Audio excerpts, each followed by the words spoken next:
Palladini, and you're listening to Something Else. Hey everybody, it's Rich Palladino, the voice of New England, and you are listening to Something Else with Arya.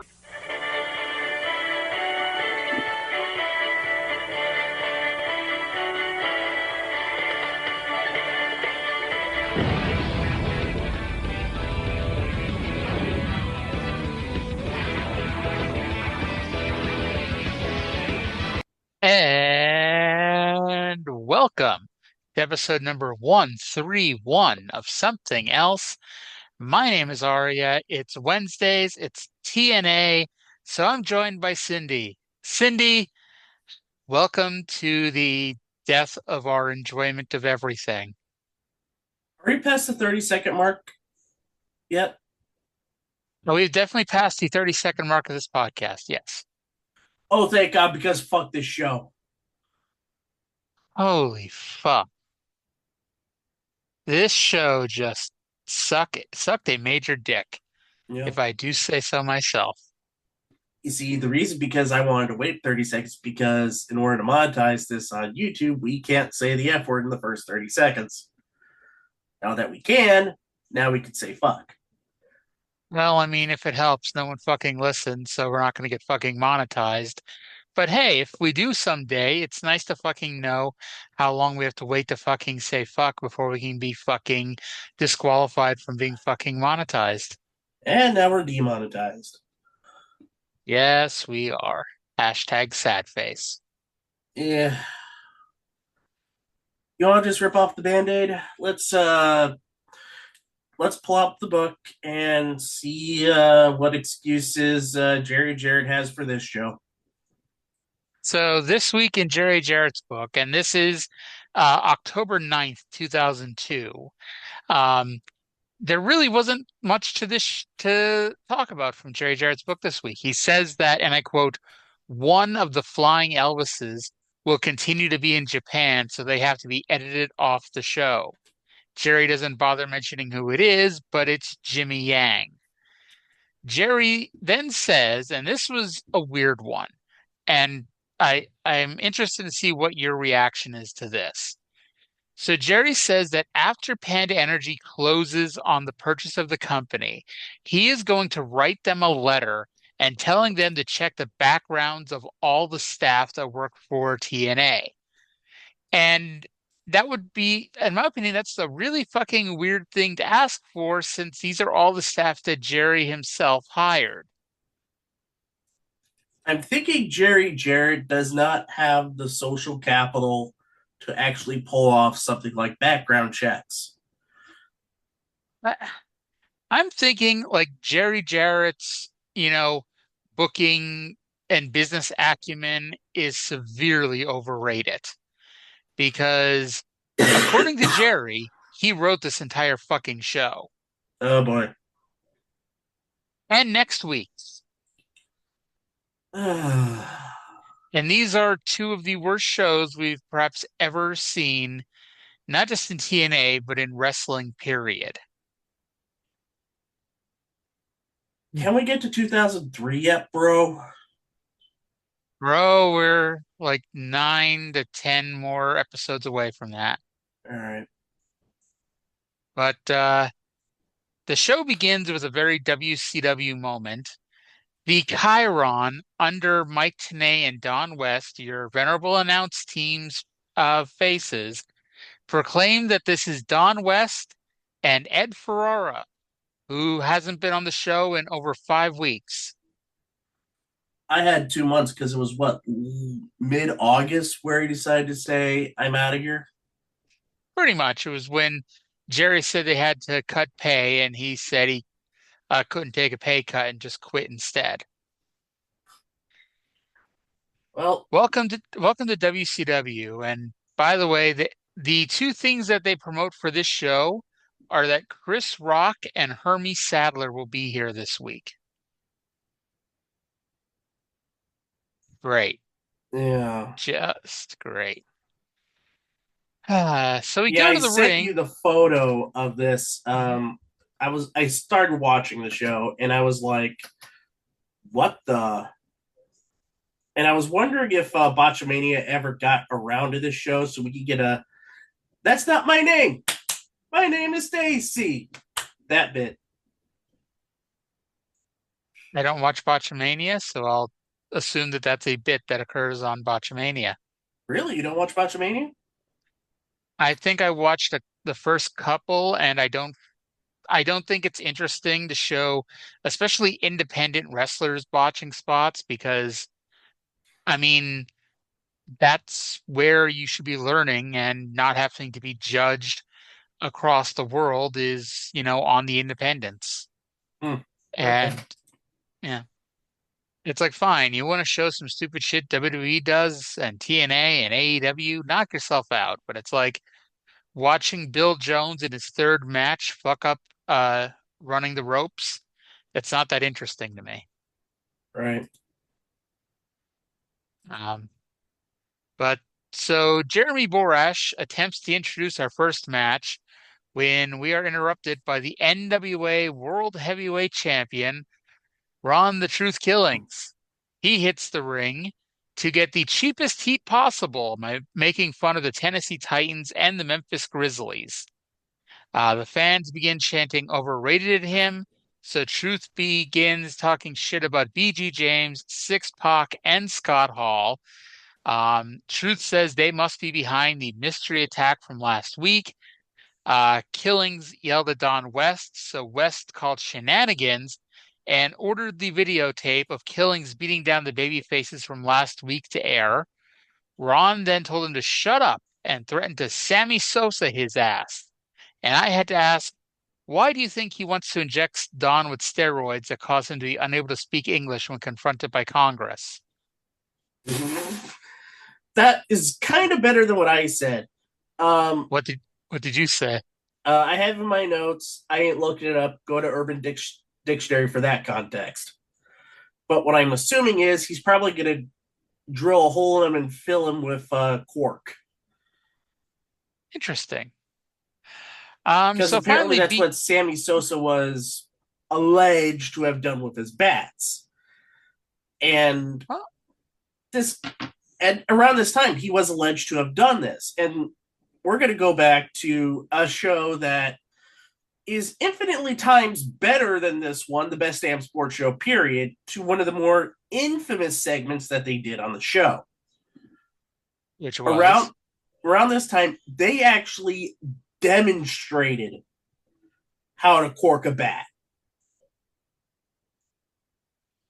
They took a bat. informational and entertaining. Yeah. They actually did it. I forget who it was who was there. But what they showed was at the top of the bat, they would drill a hole about 5-6 inches deep or a good depth.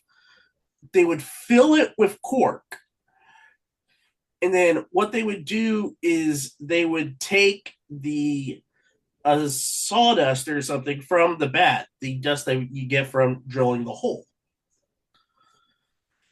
and you would cover it on top and pat it down.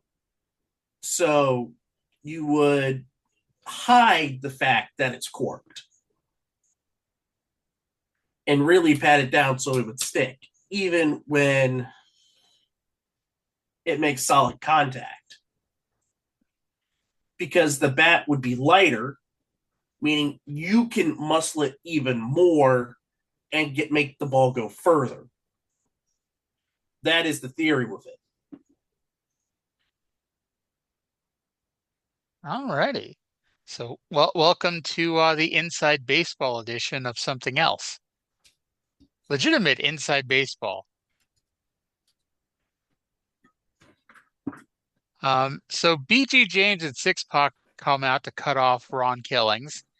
And apparently for the second week in a row, Scott Hall has no-showed. And as we discussed last week, it's because, he's having issues with his kid and trying to get, his mom to babysit. And by the way, this kid is in fact future New Japan star Cody Hall, who could not be left home alone, I guess. Um, How old was Cody BG's, Hall at this point? 10? give or take. Yeah, you can't leave him home alone. Yeah. BG said he's been trying to keep Ron from crying and whining like a little girl, but promises to teach him a lesson tonight, and that lesson is we do not live in a perfect world. Hint, hint, hint. That brings out Curt Hennig. Yes, the debuting former Mr. Perfect. Hennig says he'll be the mystery partner of BG and Syxx in the six-man tag team main event tonight. Pac said that the three of them will kick Truth's ass so bad, Truth will think he's on drugs. And I mean, to be honest, if I trust three people to know what it feels like to be on drugs, it would certainly be, Curt Hennig, Syxx-Pac, and BG James. That was So pretty much the Attitude Era locker room for most of the time. So the three faces hit the ring, followed by Jeff Jarrett and Brian Lawler. The bell rings, and our show is backwards. And we're starting with the main event. Okay. Sure, why not? Yeah. So I have to ask you, if Killings hates his three opponents because they were all drug addicts, then why is he teaming with Brian Lawler, who got fired from the WWF for trying to bring drugs across the border into Canada? Around the same time he was hired, no less. Indeed. Which weirdly, I know one has nothing to do with the other, but weirdly, it also was around the time that Truth's push into WWF ended. Not that he really had much of a push anyway, but that was pretty around the time that it ended. Yeah, February 2001. So April, of course, was at ringside.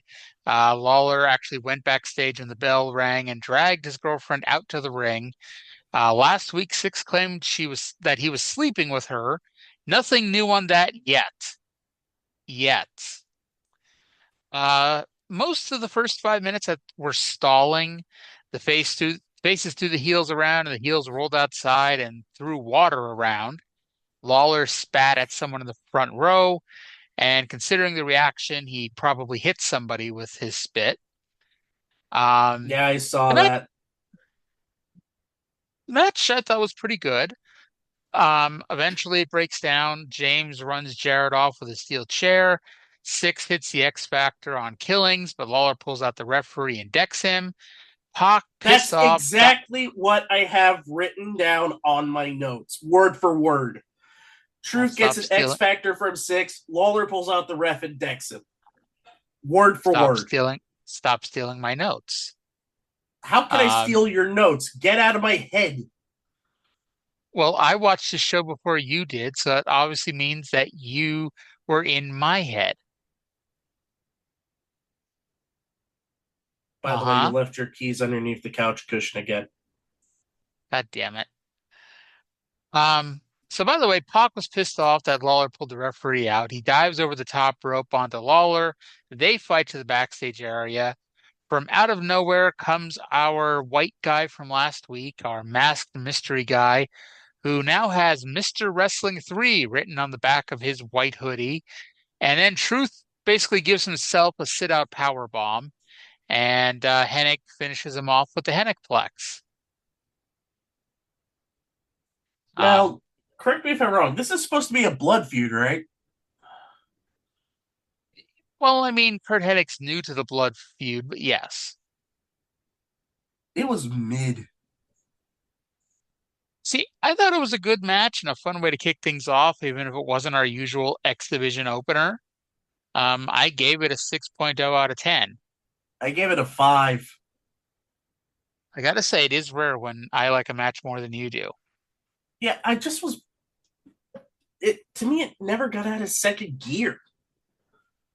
And then the end was just clunky. Well, this show knows a lot about the end being clunky, and we'll get to that. By the way, you might notice by what we said, Curt Hennig pinned the World Heavyweight Champion. Now, you might think this is a big deal and it requires time to stop and celebrate. However, We must go to the back immediately because Goldilocks runs up a set of stairs to find BG James laid out, Jeff Jarrett sitting on the steps, and a pipe laying nearby. She did not seem too upset that a grown-ass adult man was unconscious in front of her.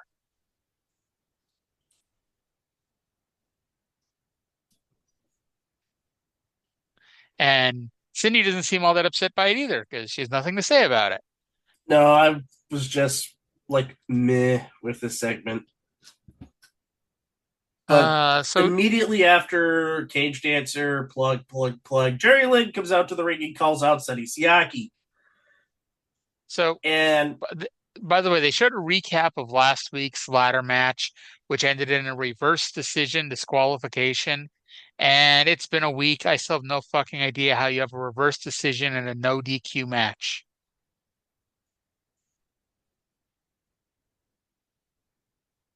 Um, Lynn does come out to cut a promo.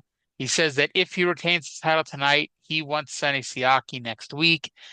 Siaki comes out and says that they should fight now. So Lynn, being a dumbass, sprints up the ramp and the fight is on. Siaki throws Lynn off the stage and into the guardrail, where Lynn has somehow managed to get his leg caught in it. Paramedics and EMTs rush out to help Jerry, who is yelling, "Not again!" making reference to a serious knee injury that he got at the end of his WWF tenure. yep. And this took so fucking long. Like the Sonny, whole bit took like 4 minutes from Sonny throwing Lynn off the stage and to getting Jerry Lynn into the stretch on the stretcher.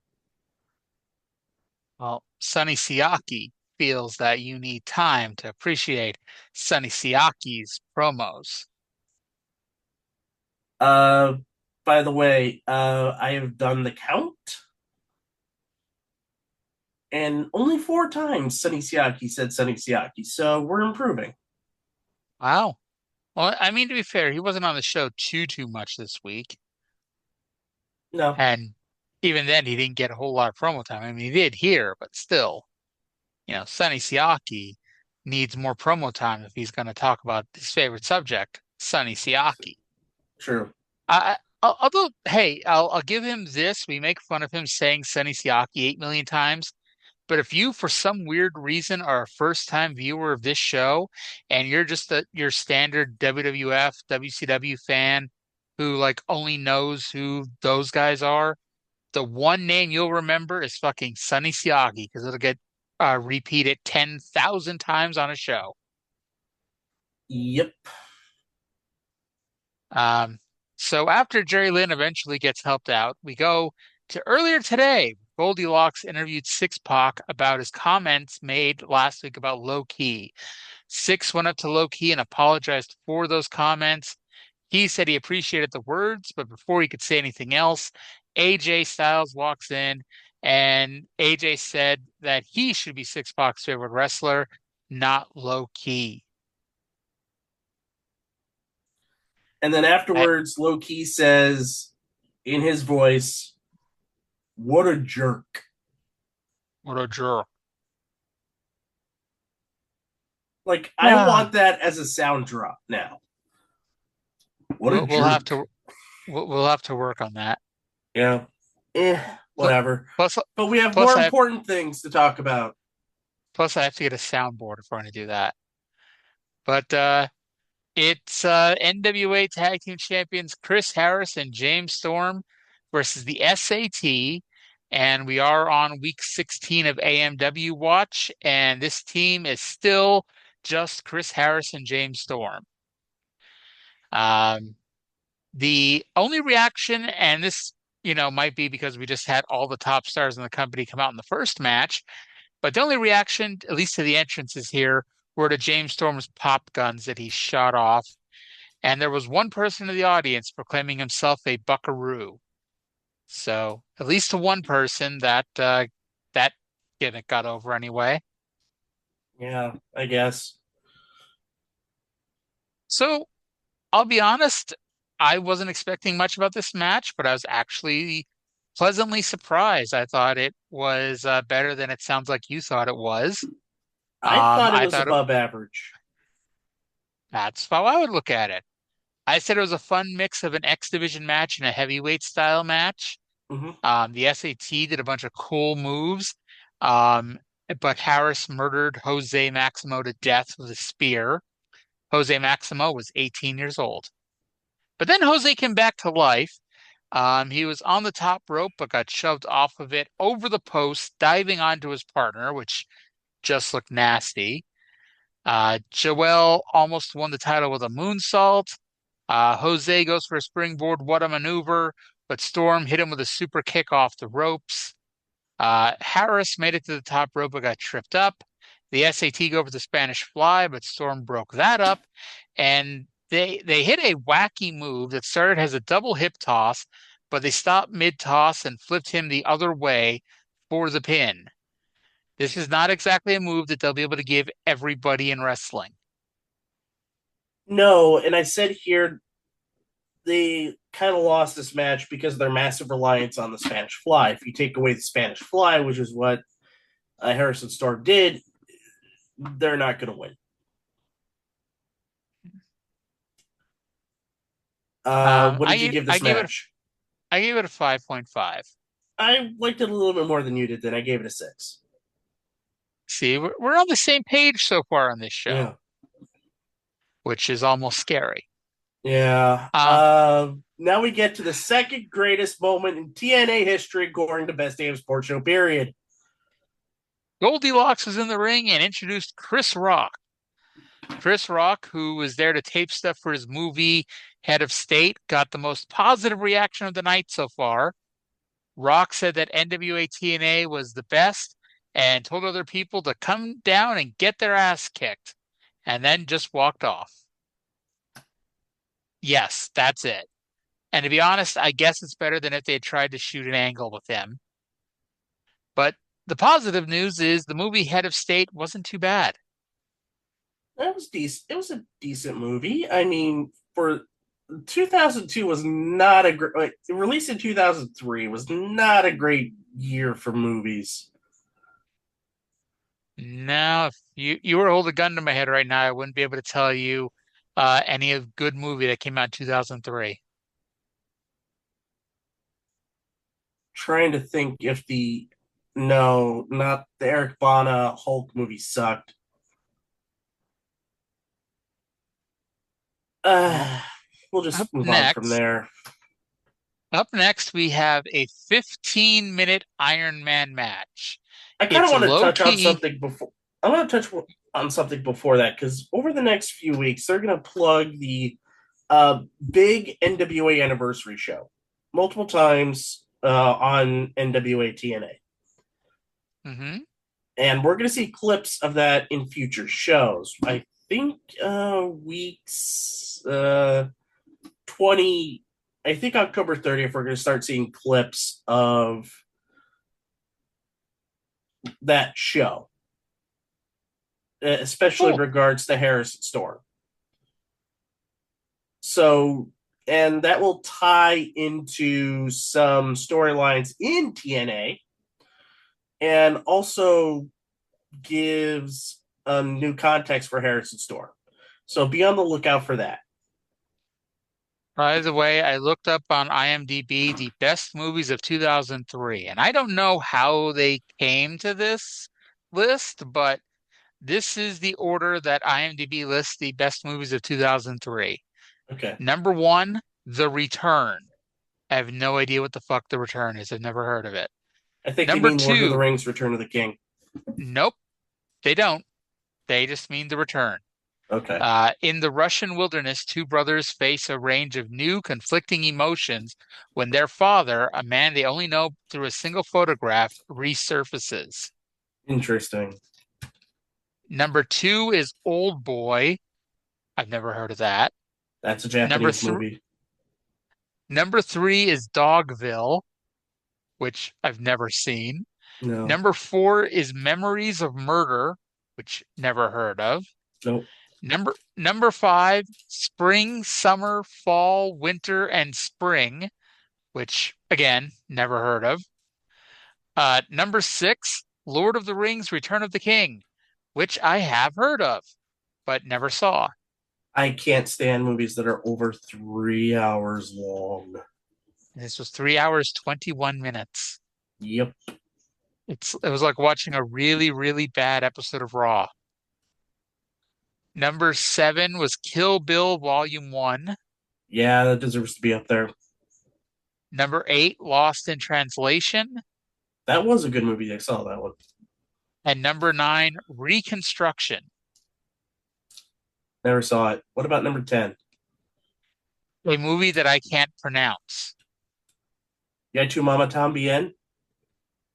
Salmer Fra KJ O with a line through it. KKENET.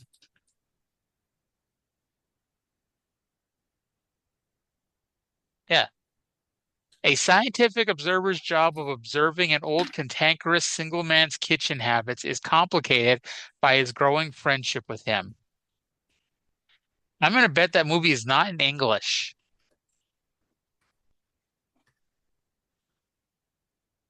By the way, I have the top 10 worst movies of 2003 according to IMDb. If you want to take a look at that. Sure. By the way, it took me to get to number 26. Actually, no, I saw two movies in the top 26. Number 13 was Finding Nemo, and number 26 was Seabiscuit. But go ahead. What were the worst 10 movies of 2003 according to IMDb? I am trying to find the actual list according to IMDb, not somebody's list of the movies. You know, let's just look at the 2003 Razzies. Okay. By the way, Uh, Matrix the Reloaded was also out that year. Okay, worst picture. You got to guess which one won. This is for 2003. No, wait, that means these are the movies for 2002. Hold on, I want to go to the 24th ones. This is the movies for 2003. Gigli, The Cat in the Hat, Charlie's Angels Full Throttle, From Justin to Kelly, The Real Cancun. From Justin to Kelly. Gigli. Geely. Yeah. Okay. Worst remake or sequel. Charlie's Angels Full Throttle, Too Fast, Too Furious, Dumb and Dumberer, When Harry Met Lloyd, From Justin to Kelly, The Texas Chainsaw Massacre. This is the 2003 version. Wait. How was From Justin to Kelly a remake or a sequel? It's a remake of Where the Boys Are. Shows you how little I paid attention. So in that case, I'm going to go with From Justin to Kelly. Charlie's Angels Full Throttle. It was bad. I don't know. From Justin to Kelly was pretty god awful.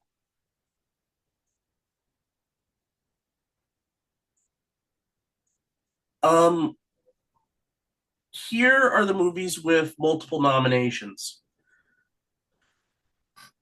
These could be the definitive list of the worst movies of the year. Gigli, The Cat in the Hat, From Justin to Kelly, Charlie's Angels Full Throttle, Dumb and Dumberer, When Harry Met Lloyd, Just Married, My Boss's Daughter, which is an Ashton Kutcher movie, Too Fast, Too Furious, Boat Trip, which is a bad sequel to Road Trip, Kangaroo Jack. Toy me kangaroo down, sport. Toy me kangaroo down. This is a buddy comedy film where a kangaroo became a cop. And Of course. The Real Cancun, which was a reality-based movie done by the folks who did The Real World. They taped the lives of 16 Americans from March 13th to 23rd during spring break.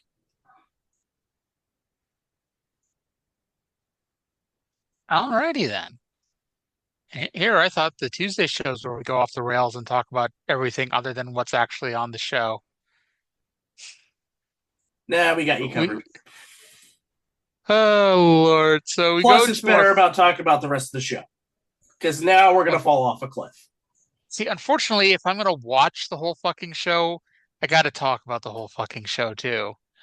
Rob Van Dam's not on this show. That's not until 2010. God damn it.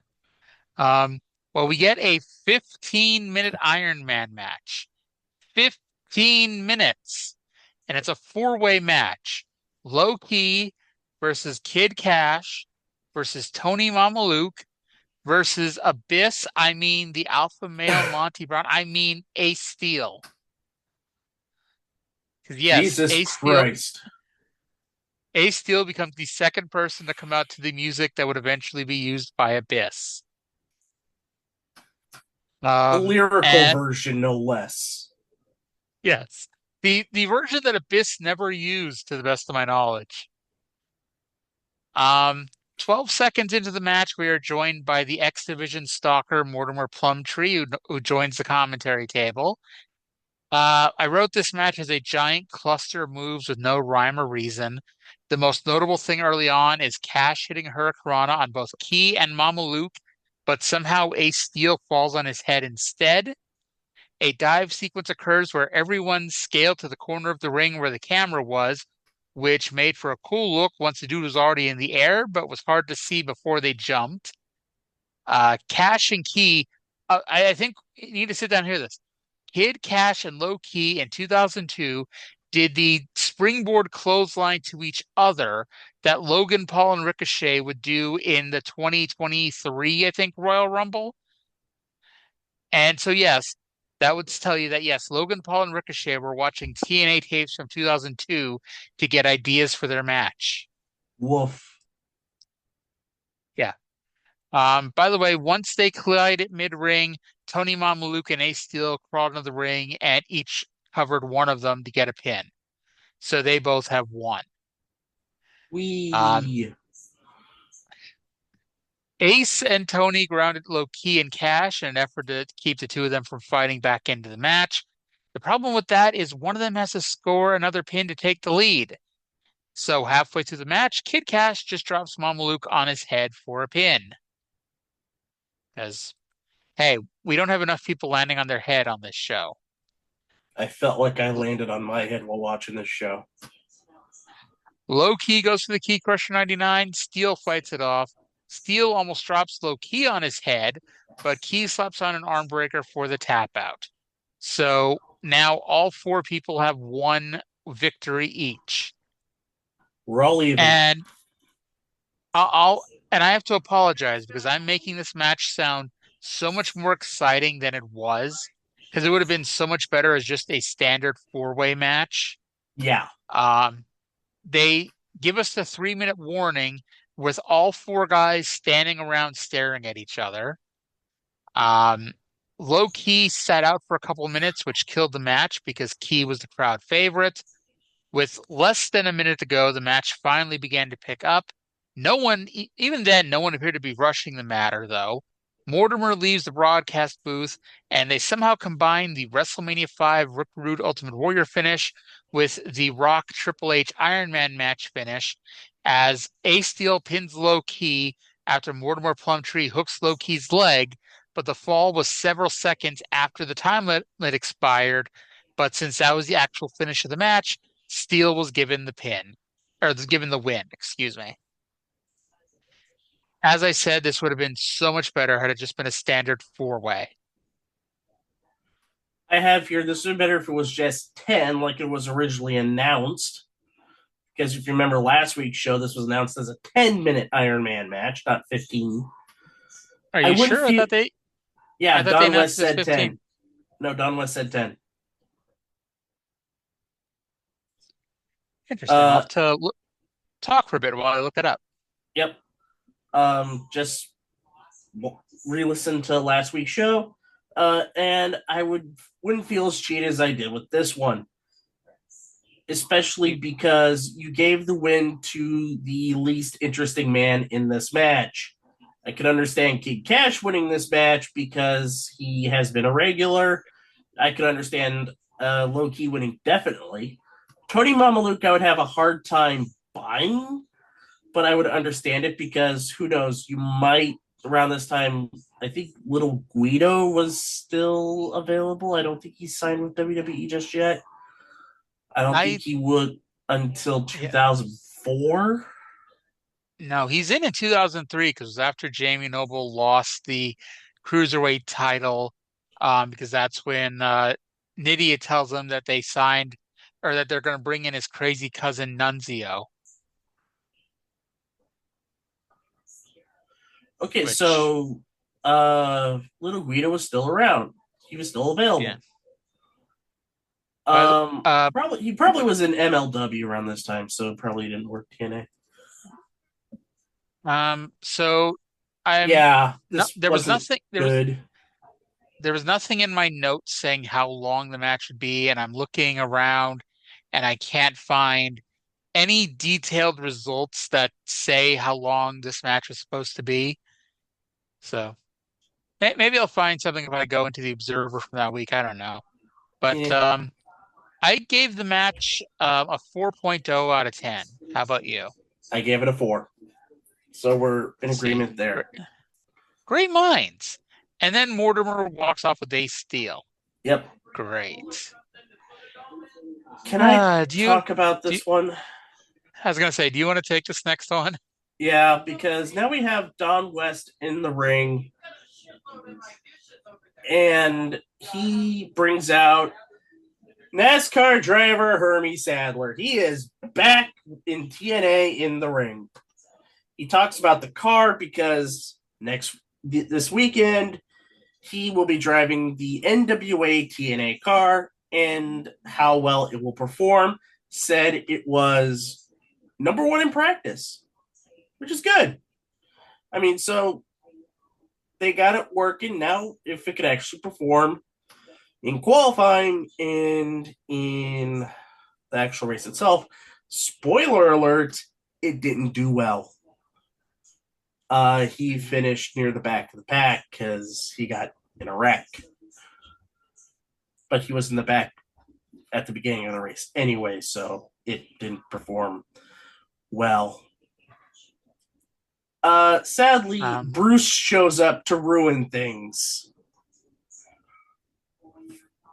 Because if it was just Hermie, hyping up the car, that's fine.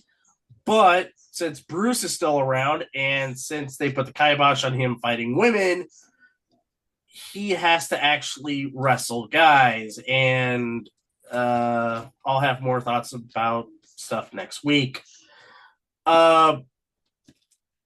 Then they talk for a little bit, and then Jeff Jarrett comes out for almost no reason whatsoever, but mainly because we didn't have enough Jeff Jarrett on this show. He says that his problem is that not about him being a wrestler or a driver, it's that Hermie's just not a good driver, and wondering why they didn't get a real superstar like Dale Jr., all right, Tony Stewart, okay, Sterling Marlin, who we haven't seen since episode 2. Well, not every NASCAR driver is as smart as Sterling Marlin. Yeah. Or even his, quote, string bean little brother, Elliott Sadler, who, by the way, was the better driver than Hermie Sadler.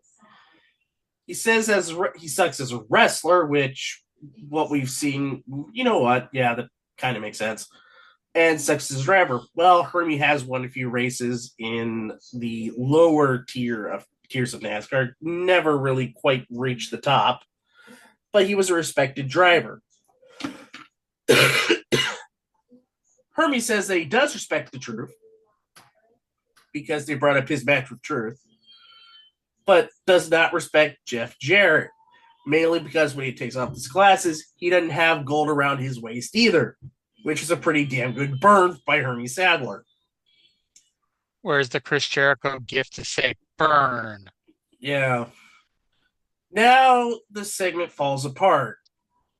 Hermie then asks to say if Bruce is going to grow up to be a man or a woman. I fucking hate the Bruce gimmick so much.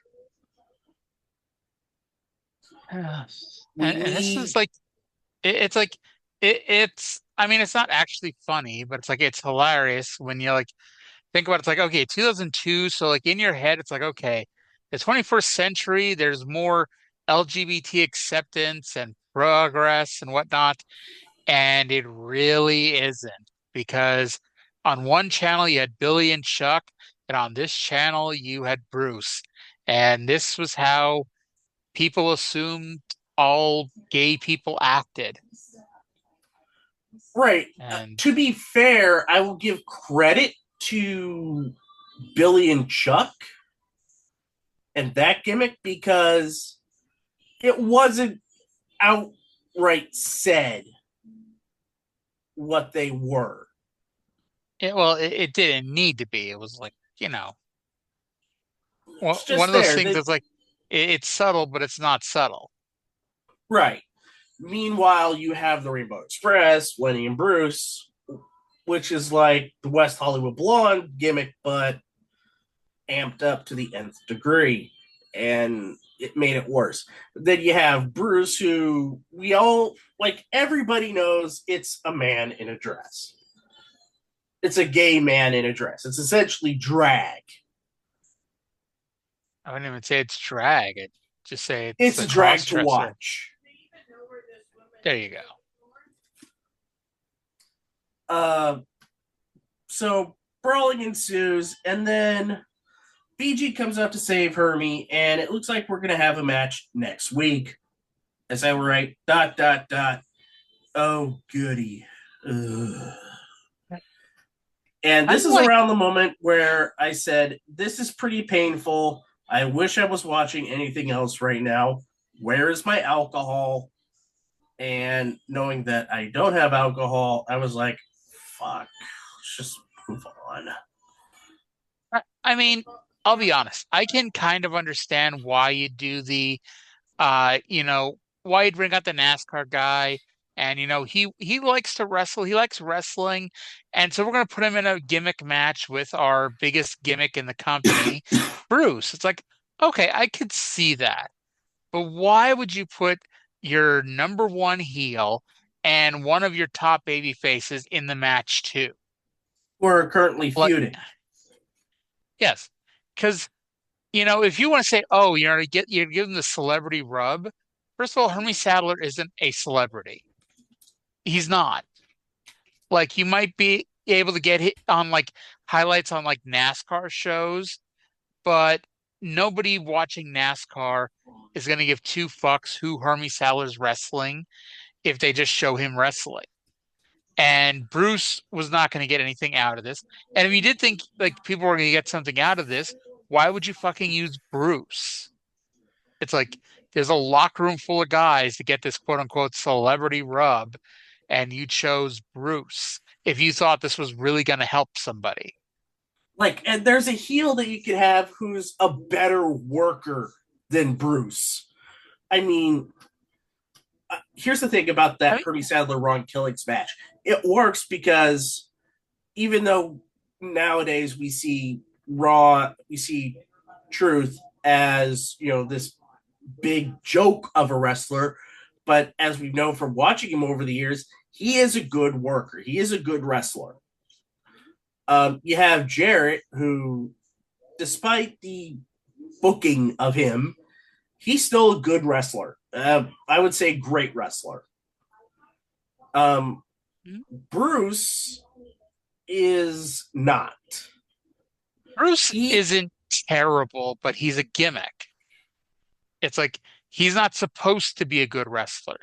Like he's fine-ish, but he's a gimmick.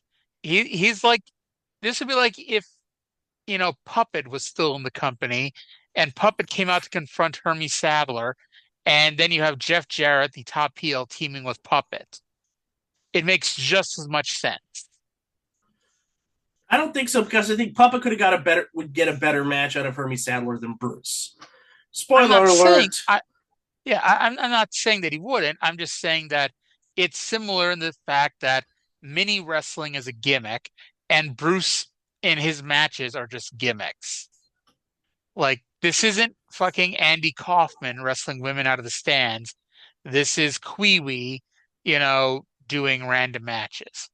This is Kwee on steroids because that motherfucker got jacked up for some reason to do his effeminate gimmick. But here's the thing about the Kwee gimmick is that Kwee wasn't, how should I put it? He wasn't overly gay. Yeah.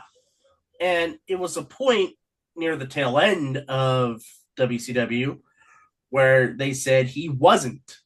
Like him and who we know Vito. as Charmel, or was it Spice? Was he? No, was Charmel? Spice was somebody else. Right. I don't remember who Charmel was, but yeah.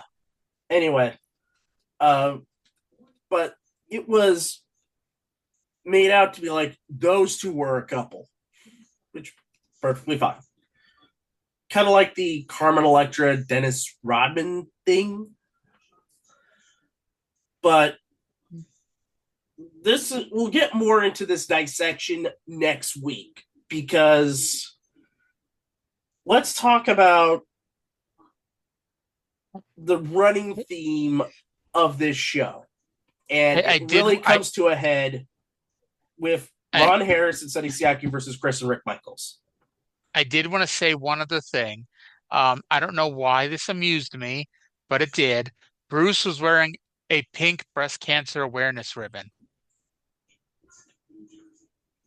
I don't know why that amused me, but I just thought it was funny. In the middle of all this, the one person promoting breast cancer awareness was Bruce. But yes, Ron Harris and Sonny Siaki versus Chris and Rick Michaels in a #1 contenders match for the World Tag Team Championship, meaning the two top teams are a team that neither person has ever been in the company before, and a team of two guys who have never teamed before.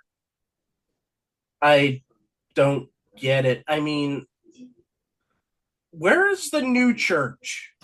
I mean, they were supposed to be this big thing. Oh, right. I forgot. I'm pretty sure they're coming back.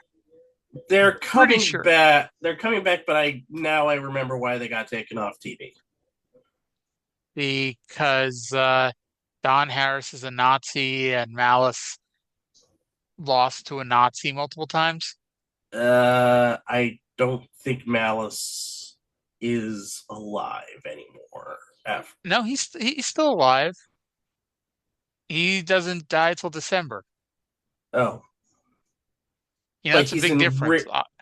He's in really bad shape now. Yes.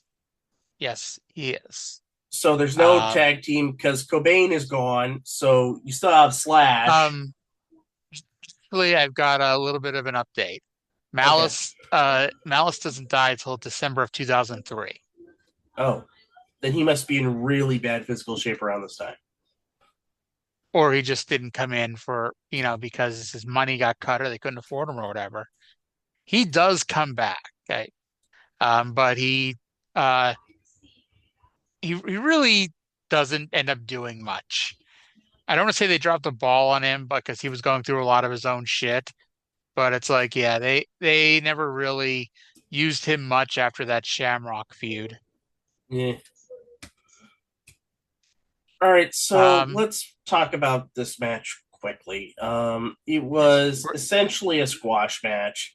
Harris and Siaki had their way with the two Michaels guys. Sonny hits the Samoan pop and had the match basically won. It was 1, 2. Ron Harris stops the count and tells Sonny to pick Michaels up for his boot. Harris goes for the big boot. Sonny gets pulled in front of it by one of the Michaels. I think it was Rick. And gets nailed with Harris's boot. And Harris is like, oh, geez. God damn it. 1, 2, 3. The Michaels win. And what is up with the show and the worst bullshit finishes that we have seen? I mean, let's rewind a bit. We have the first match because we had the bullshit from Mr. Wrestling 3, and that match was falling apart at the end. The second match was fine. There wasn't a bullshit finish there. Then we get the third match, which was the Iron Man match, with another bullshit finish, where Plumtree trips up low key, holds his foot, and as you said, it was the Rock Triple H Iron Man finish, which was awful there, and it was awful here. So 4 matches in, 3 bullshit finishes, 2 teams we don't care about, 1 out of 10. I have a few other notes. Firstly, they make a point to say Rick and Chris Michaels are not related. And I'm like, well, then maybe one of them should change their last name because not like it fucking matters. There were 3 shirtless men with TNA painted on their chest, but they were in the wrong order. So they were promoting ANT, or whatever that is. A great comedian ish. Someone had a sign that said "For Manly Love" to call Brian Davis, and then gave a phone number. Cyndi, did you call that phone number to see if Brian Davis had manly love? No, because I had better things to do with my time. Like I made a Perler Beat Art version of Sparkman. Well, of every match I've ever seen, this was one of them. 1.5 out of 10. All right, we're on the same path there. After the match, Ron and Sonny brawled, only to be broken up by Stone Cold Don Harris. Ninja Roll Harris. Because that's what he did. He ninja rolled into the ring again and break things up. Shall we talk about the biggest return of this show? This is one for the history books. Does everyone remember 2 months ago when TNA was going through their long list of authority figures? They had that guy, Jim Wilson, who had his shirt taken off and left in his underwear backstage. And they had Bullet Bob now. They had Ricky Steamboat. And one day, out of the blue, Bill Behrens came out in a big-ass cowboy hat and announced he was Bad Boy Billy Behrens. And then we never saw him again on the show, thankfully. Bill Behrens returned here, minus the cowboy hat, and announced that since Jerry Lynn could not compete, he will be stripped of the championship and that Ace Steel will face AJ Styles in a ladder match for the title. And then when Lynn is ready to return, he can have any type of match he wants with the X Division champion. Low Key limps out and points out the bullshit that was the ending of the Iron Man match. Mortimer Plumtree and Ace Steel come out. Mortimer calls Low Key a liar. Mortimer mentions that the whole world is talking about how Low Key threatened to beat up Tammy Sytch. I have no idea what the fuck he's talking about there. I have no idea what he's talking about either. Low Key calls Plumtree a nerd. Bullet Bob marches out and says this is professional wrestling and not professional talking. So we're going to have Low Key versus Ace Steel, and the winner is going to wrestle AJ Styles tonight for the X Division title. Now, I should note, the match starts 1 hour and 37 minutes into this 2-hour pay-per-view. But it's okay because 40 seconds into the match, Mortimer hits Key in the knee with a chair 3 times and gets him counted out. The count out, by the way, took almost a full minute to accomplish. And Bullet Bob came out and reversed the decision to a DQ win for Low Key. Holy shit. And then did you give a rating? Did you? No rating. I did. I don't know what I was thinking, but apparently in the minute that I watched this match, it was good enough to be given a 2.0 out of 10. I didn't give it a rating because this was more segment than match. So all the X Division guys come out, try to break this up again. Bob comes out and says, you know what? Throws his arm and says, fuck it. You want chaos? Fine. Any X Division wrestler, get out here. First person to get the belt wins. By the way, and I just noted, when writing this down, low key did not stay out for the ladder match. So every X Division wrestler in creation apparently is Ace Steel with Mortimer Plumtree, Tony Mamaluke, Kid Cash, Joel Maximo, Jose Maximo, and AJ Styles, who are here for the ladder match for the X Division Championship. And he's the only one that's fresh because everybody else has already wrestled. At least one time. And some people, I mean, technically, Ace Steel had 2 matches already. So, I don't know. Like, I thought the first 10 or so minutes of this match were fine. I mean, it was a bunch of X Division guys dying on a bunch of ladders. You know, it was fine. We had some cool spots. Cash gave the ladder a bulldog, and the ladder landed on AJ Styles. Jose Maximo was caught up in a tree of woe and a ladder. Someone placed another ladder in front of Jose. And then Cash and AJ ran Joel into the ladders that sandwiched his brother in between them. Tony Mamaluke, by the way, got slammed off of the announcer table in his match. I don't know if he actually was injured, but he sold his shoulder and arm the entire match. And if he was really hurt, he sure as fuck shouldn't have been in this match. We'll say that. Right. AJ decides that Jose should never have children again by dropping a ladder right into his testicles. AJ, by the way, in the midst of all this random chaos, AJ gives Ace Steel the best looking float over powerbomb I've ever seen off of a ladder. Because every time you ever see that move, it's like the guy does the sunset flip and then they wait for like 5 seconds while the other guy lets go of the ladder and then gets powerbombed off of it. This was the smoothest I've ever seen that move ever happen. Damn. So everyone is down. AJ Styles is left alone in the ring. When suddenly Brock Lesnar's music comes out, he throws AJ off and grabs the Money in the Bank briefcase. Wait, that's a different promotion. All right. So rewind 15 years. AJ Styles is climbing the ladder. There's nobody else in the ring. There's nobody else standing. Everybody else is laid out. AJ Styles is several steps away from winning. When Syxx-Pac comes to the ring, gives AJ a back suplex off the ladder, then climbs up the ladder, grabs the title, and wins. Syxx-Pac, the person who was not in the match in any way, wins the match and the title. 6 matches, 5 bullshit finishes, 4 people in this match who looks like they've been legitimately injured, 3 ladders almost destroyed, 2 times I wish I was watching something else, 1 out of 10, fuck this show. I gave it a 4.5 out of 10. I said this match is the story of the show. Why bother letting good matches happen when you can just have really dumb booking ruining it?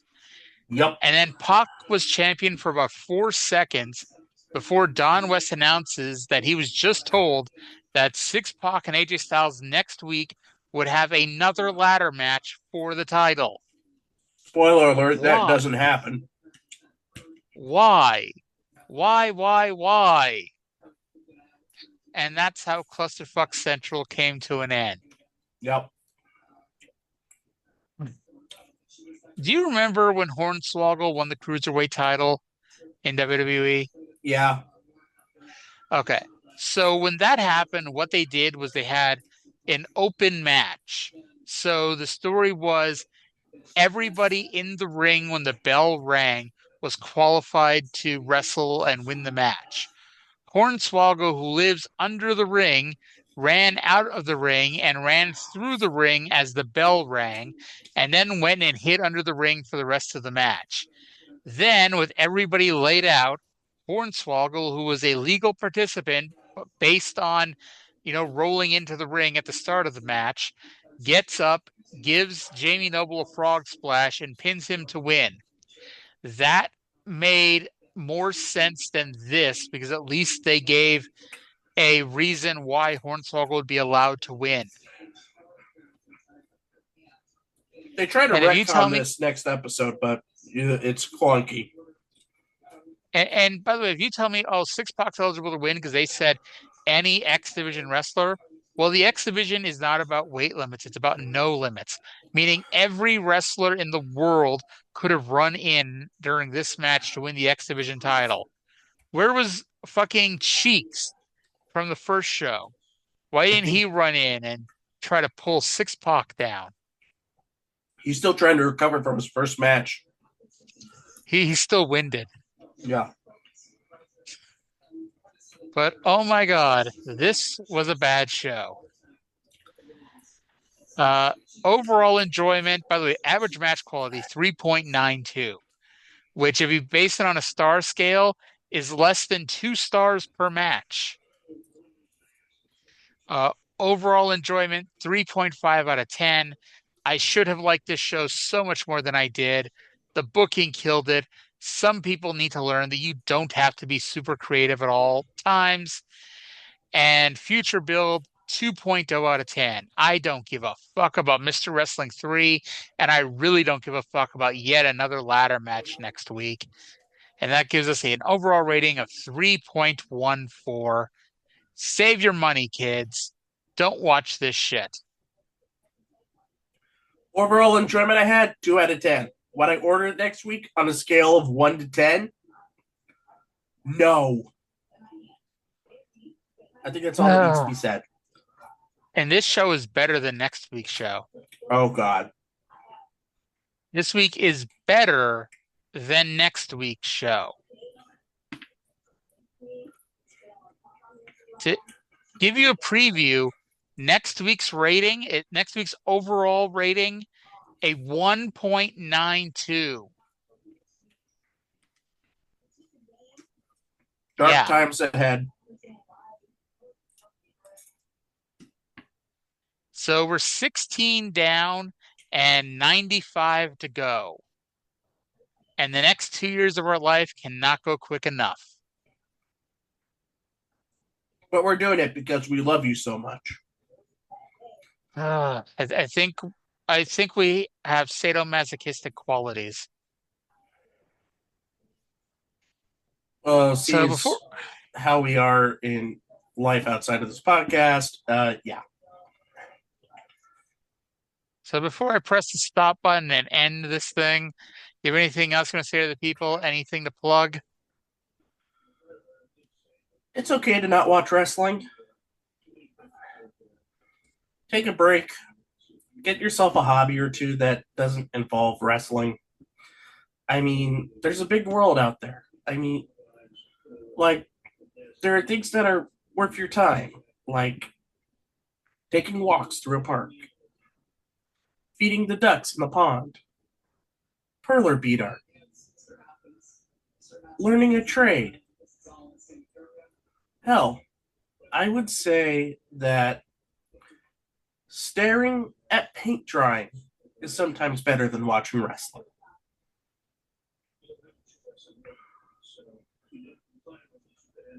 Oh, really? Yeah, have you watched Thunder from 1999? I doubt I've watched Thunder from 1999 since 1999. Watching paint dry is better than most of those shows. Most WCW 1999 shows had very paint drying qualities to them. But anywho, let's end this show here and we'll live to fight another day. Yeah. Thank you to everyone for listening. I hope you all enjoyed our descent into madness, and we'll talk to you again in 7 days.